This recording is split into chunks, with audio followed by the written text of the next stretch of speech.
Claude Perron, elle voulait faire un spectacle sur Zelda Fitzgerald. Et elle cherchait un auteur qui écrive là-dessus. Et moi, je lui ai présenté Christian Siméon. Donc on a demandé à Siméon d'écrire là-dessus. Et ce qui était bien avec Siméon, c'est qu'il aime bien partir de faits divers, et après il extrapole, il délire, etc. Donc en fait, c'est Claude et moi qui avons demandé à Siméon d'écrire là-dessus. Puis quand on a lu le texte, on était ravis, et voilà, c'est fait comme ça. Mais c'est une idée de Claude, et après c'est moi qui ai demandé à Siméon.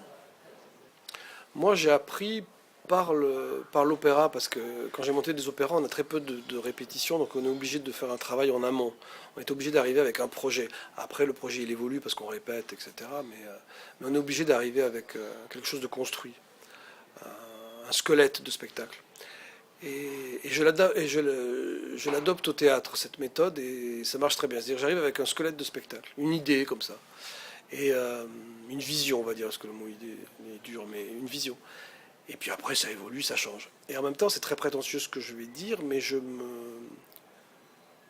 surprends, c'est très prétentieux, hein, mais je me surprends toujours sur le résultat.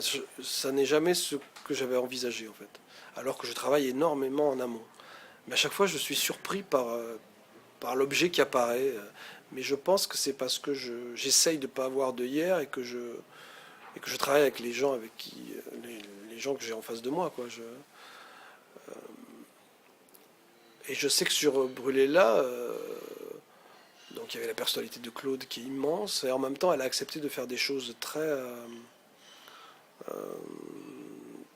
formelles, et même des choses assez artificielles. Elle travaillait sur la vérité de l'artifice, et en même temps, même esthétiquement, sur la scénographie, sur les lumières et tout ça, c'est un objet qui, à la fois, c'est mon spectacle, on retrouve tous mes délires et mes fantasmes, mais en même temps, c'est encore différent de ce que j'ai pu faire, quoi. C'est très. Et tant mieux, parce que j'ai l'impression de chercher, d'avancer. J'ai pas l'impression de. Parce que c'est compliqué, le metteur en scène, souvent, il peut appliquer une recette, et on a vu des metteurs en scène formidables, d'un seul coup, s'étioler, parce que ils refont éternellement, ils appliquent une recette sur un texte au lieu de chercher ou de se laisser porter, quoi. C'est compliqué la mise en scène. C'est pour ça que c'est un art très très très récent et très un peu éphémère, et c'est pour ça que souvent il y a des metteurs en scène à la mode qui après ne sont plus à la mode, donc on les met à la poubelle et ils sont échoués comme ça sur les plages du théâtre. Non mais c'est vrai, hein. C'est difficile la mise en scène, parce qu'en plus aujourd'hui on a essayé beaucoup de choses. Il y a plein d'écoles qui ont été testées. C'est compliqué de réinventer l'art de la mise en scène.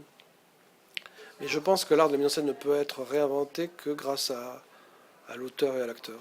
Vraiment. Pendant la répétition, je parle beaucoup, et puis après, il y a des moments où je laisse, je fais des filages où je dis rien, je laisse je parle beaucoup avant, et puis après, je laisse l'acteur assez libre pour digérer ou s'approprier le spectacle. Mais par exemple, je ne fais jamais. Souvent, le metteur en scène, après les filages, ils font des notes qui durent 4 heures, et c'est très long. Tout le monde est épuisé. Je fais pas ça, je fais des notes, mais je dis quelques phrases comme ça.